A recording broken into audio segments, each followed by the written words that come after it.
你居然有教师资格证？那不然呢？幼儿园的还是小学的呀？高中的。高中的。睁大眼睛，好好看看。有水分的，现在考试。什么有？什么？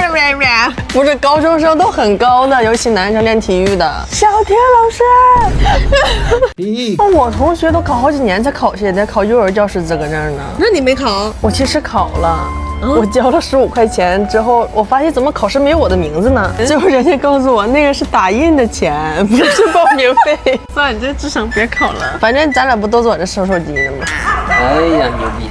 大家有手机、电脑、平板要回收的，可以上当中共享听英文的就是大家卷上网回收，当面打钱。